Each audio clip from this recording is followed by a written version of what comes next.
What if the Roman Empire did not fall in the 5th century? What if it survived for almost another 1,000 years, protected by walls that seemed unbreakable, ruled by Greek-speaking emperors who still called themselves Roman, and centered not in Rome, but in the richest city in Europe? We call this civilization the Byzantine Empire. Its own people never did. To them, their empire was still Rome, and Constantinople was New Rome. The real mystery is not why it disappeared in 1453, but how it survived disasters that should have destroyed it centuries earlier. The story begins in the year 330, when Emperor Constantine transformed the old Greek city of Byzantium into a new imperial capital. Its location was almost impossibly valuable. From the Bosporus, the city controlled movement between the Black Sea and the Mediterranean, while standing directly between Europe and Asia. Trade, armies, and information passed through this crossing. Later emperors surrounded Constantinople with layers of walls, towers, and sea defenses. Geography gave the city wealth. Engineering gave it time. Together, they created the fortress at the center of a changing world. When the Roman Empire was permanently divided after the death of Theodosius I in 395, the Western government fractured under invasions and shrinking revenues. In 476, the last Western emperor was removed. But in Constantinople, no one declared that Rome had ended. The Eastern emperor still issued Roman laws, appointed Roman officials, and claimed authority over the Roman world. The empire had lost the old city of Rome, but it had not lost its identity. For its citizens, Byzantium was simply Rome continuing. The Eastern Empire possessed advantages the West had lost.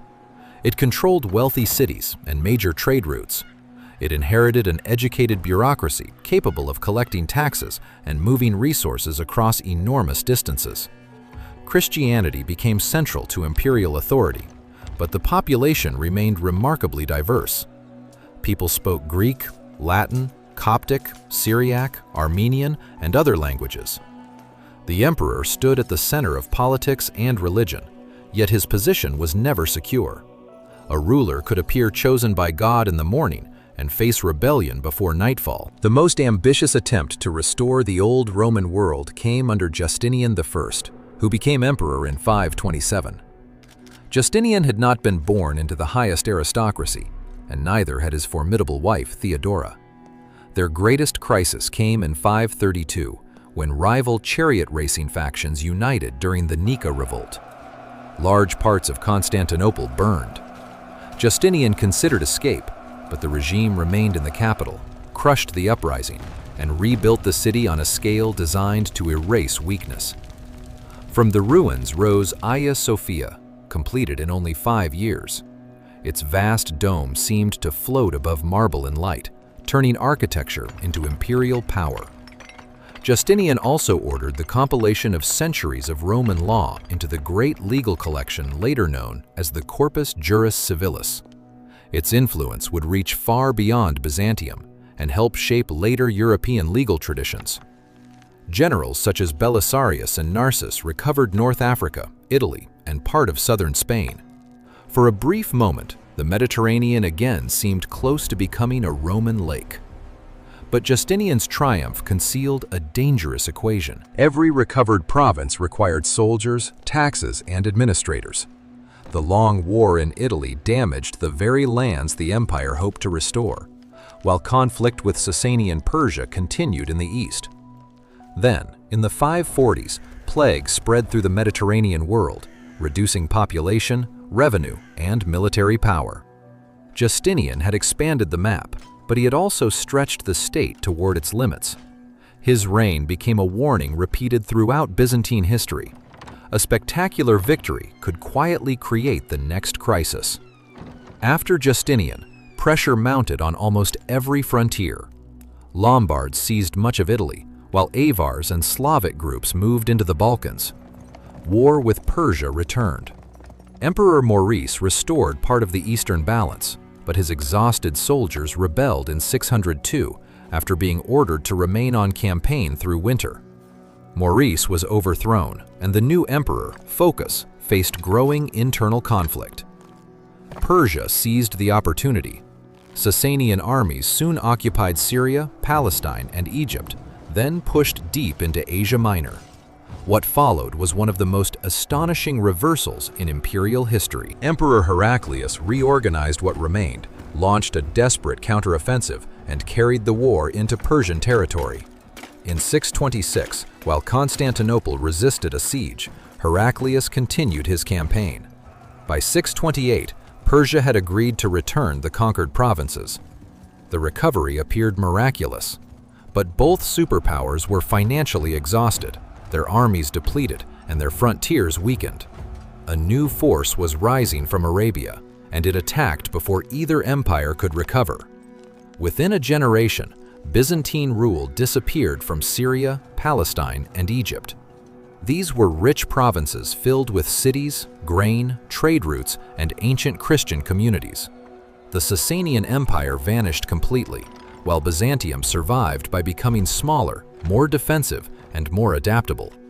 Greek replaced Latin as the dominant language of government. A regional military structure developed into the theme system. Cities contracted, fortresses became more important, and the empire's center shifted toward Anatolia and the Balkans. The next great test came in 717, when a vast Umayyad force surrounded Constantinople by land and sea. The siege continued for about a year. Byzantine ships used Greek fire, while harsh weather, supply failures, and Bulgarian attacks weakened the besiegers. In 718, the siege collapsed. Had Constantinople fallen, the map of southeastern Europe might have changed completely.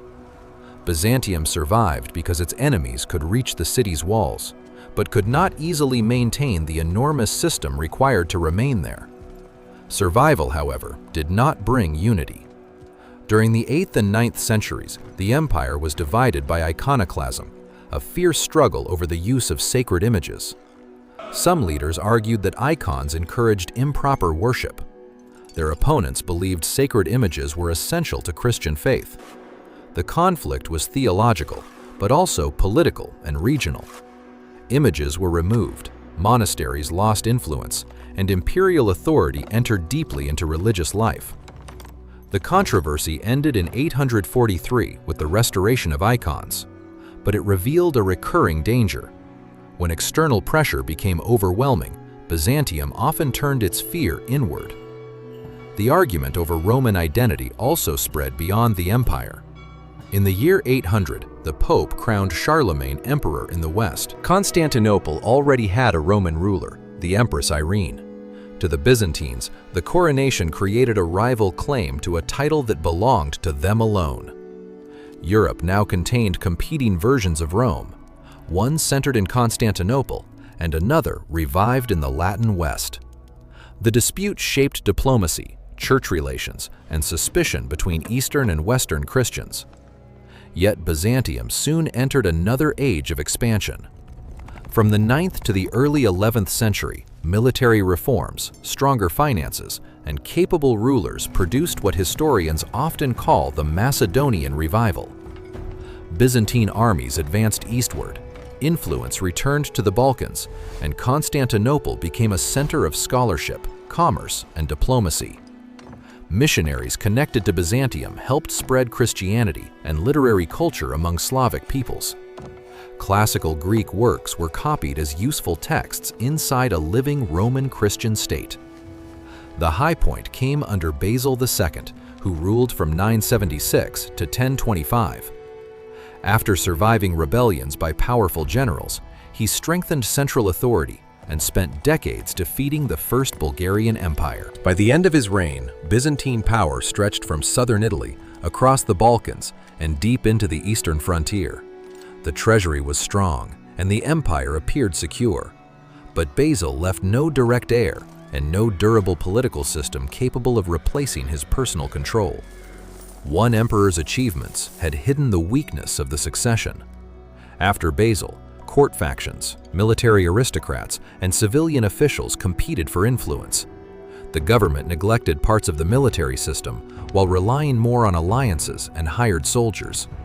Wealthy landowners expanded their power at the expense of smaller provincial communities that had supported taxation and recruitment. No single decision destroyed the empire, but the balance between Constantinople and the provinces weakened. Byzantium remained wealthy, educated, and sophisticated, but it became less able to turn those advantages into dependable defense. The famous disaster came in 1071 at Manzikert, where Emperor Romanos IV confronted the Seljuk ruler Alp Arslan. The Byzantine army was defeated and the emperor was captured. Yet the battle itself was not an immediate death sentence. Alp Arslan released Romanos after an agreement. The greater catastrophe came afterward, when Romanos's rivals rejected him and fought for the throne. During the chaos, Turkish groups moved deeper into Anatolia. Byzantium did not simply lose a battle at Manzikert. It lost the political cooperation required to recover from one. Anatolia had long been the empire's military and economic heartland. As Byzantine control fractured, Emperor Alexios I Komnenos turned west for assistance. His request helped trigger the First Crusade. Crusader victories allowed Byzantium to recover some coastal regions, but cooperation was filled with mistrust. Alexios also granted extensive commercial privileges to Venice in exchange for naval support. The decision solved a crisis, but strengthened foreign merchants and reduced imperial control over trade. Under Alexios and his successors, the Komnenian dynasty achieved a genuine recovery. Armies were rebuilt, diplomacy became more flexible, and imperial authority returned to parts of Anatolia and the Balkans. But the restoration depended on one ruling family and unstable alliances. After Manuel I died in 1180, factional conflict intensified. Relations with Western Europeans deteriorated, while the Angelos dynasty became associated with weak leadership and political instability. Byzantium was approaching its worst defeat, and it would not come from the Seljuks. The Fourth Crusade had originally been called to fight in the eastern Mediterranean, but debt to Venice and Byzantine dynastic intrigue diverted the Crusaders toward Constantinople. An exiled prince promised payment and church submission if the Crusaders restored his family. The plan collapsed when the new regime could not fulfill those promises, and the population turned against it. In April 1204, Crusader forces captured Constantinople. The city that had resisted Persians, Arabs, Rus raiders, and Bulgarians fell to fellow Christians from the Latin West. The conquest shattered the imperial center. Treasures, relics, and works of art were removed or destroyed, and a Latin empire was established in Constantinople. Byzantine successor states emerged in Nicaea, Epirus, and Trebizond, each claiming to be the legitimate continuation of Rome. The disaster of 1204 broke institutions, redirected trade, and deepened the Christian divide. The empire would eventually return to its capital, but never with the same wealth or resources. Survival no longer meant restoration, it meant endurance. In 1261, forces of the Empire of Nicaea recovered Constantinople after finding its defenses lightly guarded. Michael VIII Palaiologos restored Byzantine rule, but the capital was diminished, damaged, and partly depopulated. The Palaiologan era produced an extraordinary revival in art, theology, and scholarship, even as the state continued to contract. This was Byzantium's final paradox. Its intellectual influence expanded, while its political power declined. The empire could still educate and inspire, but no longer dominate the economy or battlefield. The 14th century brought repeated civil wars, and rival Byzantine factions invited neighboring powers into their struggles. Serbian expansion reduced imperial territory in the Balkans. Genoese and Venetian interests competed around Constantinople. Ottoman forces crossed into Europe and gradually surrounded what remained. Plague and economic disruption added pressure. By the early 15th century, Byzantium was no longer a great territorial empire. It was a collection of shrinking lands centered on a capital whose walls protected more history than military power. In 1453, Sultan Mehmed II prepared to end that history. He built a Bosporus fortress, assembled heavy artillery, and brought a large army against Constantinople. Emperor Constantine XI defended the city with a much smaller force of Byzantine and foreign volunteers. A chain blocked the Golden Horn, so Ottoman ships were hauled overland to threaten the harbor. For 53 days, medieval fortifications faced the weapons of a new age. On May the 29th, the defenses failed, and Constantinople became the capital of another empire. The Byzantine state was gone, but its influence had already escaped its borders. Roman law preserved under Justinian shaped later legal thought. Byzantine art transformed churches from Italy to Russia. Imperial diplomats used marriage, trade, intelligence, and religion as instruments of power. Byzantine scholars copied ancient texts and carried Greek learning into new centers. Orthodox Christianity preserved a Byzantine inheritance across southeastern and eastern Europe. Even the Ottoman court adopted and transformed elements of the imperial city it had conquered. Archaeology is still changing the story. Excavations at Yenikapi in Istanbul uncovered 37 Byzantine shipwrecks from the harbor of Theodosius, revealing a busy maritime economy and hidden shipbuilding traditions. Then, in July 2026, archaeologists announced a remarkably preserved 4th century settlement in Egypt's Dakhla oasis. Its streets, basilica, kitchens, ovens, coins, and nearly 200 inscribed pottery fragments recorded trade and daily life.